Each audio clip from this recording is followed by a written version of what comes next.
Have you ever tried to be normal while always knowing you were different? Me too.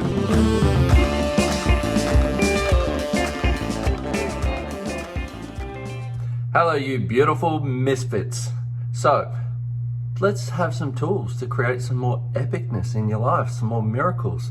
And one of the things I've been looking at and much more present with a lot recently is the awareness of anywhere that you're looking at your life from the space of what doesn't work is everywhere that you keep returning back into the poo, back into creating your life based on the things that don't work. How do you get out of it? Well, start looking at what you truly desire your life to be like and recognize, first of all, get to some allowance of the things that aren't working. Get to some allowance of the things in your world and the things about you possibly that you're like, oh man, I wish I didn't function like that. Or what's it going to take for me to change this? But not from that space of judgment, just like, oh, you know what? I created that too.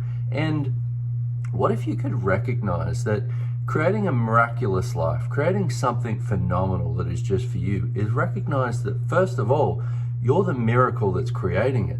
So that means even the shit in your life that's not working, you get to go, wow, okay, cool. I created that too. I'm going to bring that with me too. And I'm going to look at what I'd really like to have as my life and living, but rather than judge what's not working, I'm just going to go, okay, cool. That's there too. Now, what would I like my life and living to truly be like? Now, one of the things I've had to do and really train myself, teach myself, practice doing is get really present. And I mean present with the thoughts in your head, present with the things that you say, basically present with the energetics of how your life is showing up, so that you can recognize when you go, well, I'm not going to have the money for this, or I'm going to run out of money, or I need money, or my relationship's not working, or whatever that is in your life that's not working, recognize that that point of view alone is creating it. Now, you kind of go into freak out because you're like, shit, I got 8 million points of view. Yeah, I get that. Let's start changing them. And the way that you do that is really, once again, get present, but then, okay, interesting point of view, I have this point of view. And then it comes up again. Wow, interesting point of view, I have this point of view. Then it comes up again, interesting point of view, I have this point of view. But not just that, okay? There's the allowance part. The next part is, okay, what would I be having if I was truly having my point of view? What would be me? What would me being me be in this situation? And if I could create this as anything, if I could create my finances as anything, my relationship as anything, my relationship with my body is anything, my future as anything, what would that be? From a space of curiosity. Wow, I wonder, I'd like to have way too much fun. I'd like to have way too much ease with money. You know, I'd like to have my relationship be something that actually contributes to my life and the world. You know what? I'd actually like to be in communion with my body.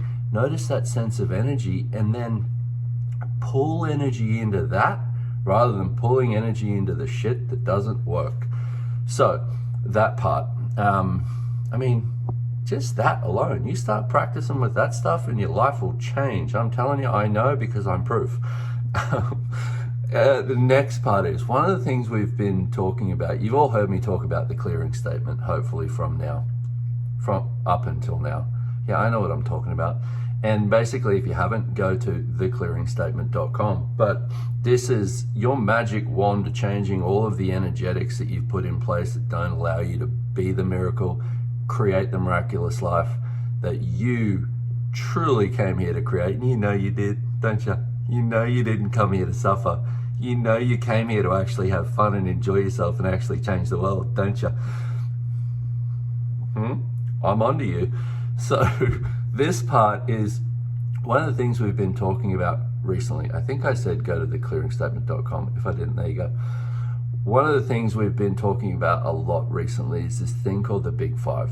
Basically, it's all the 5 elements that keep you looping back into everything that doesn't work. I don't have time to explain them all on this video, but you don't need to know what they are right now. And maybe I'll do a separate video with a bit of a walkthrough on how these things work. But basically what you want to do is when those things come up that are stuck, things come up that are heavy, things that come up that don't seem to change, you want to go, okay, so all the Big Five I have connected to this, I now destroy and uncreate it. Right and wrong, good and bad, pod and pock, all 9, shorts, boys, perverts, and beyonds. Now, what if you were willing to use the weird and wacky shit that you know actually lightens your world up to change your life? You know, what if it didn't have to be about figuring it out anymore? So try this. So how much of the big five am I using to create the life that doesn't work for me? Am I choosing? Everything that is times a godzillion where you destroy and uncreate it. Right and wrong, good and bad, pod and pock, all nine, shorts, boys, povads and beyonds. And how much of the big five am I using to not perceive, know, be and receive the life I truly came here to create and live? Am I choosing? And everything that doesn't allow that times a godzillion, right and wrong, good and bad, pod and pock, all nine, shorts, boys, povads and beyonds. And I'll do a video on the big five. There you go. So how does it get any better than you being a miracle? What else is possible for you today, my beautiful friends? I will see you next time. Bye-bye.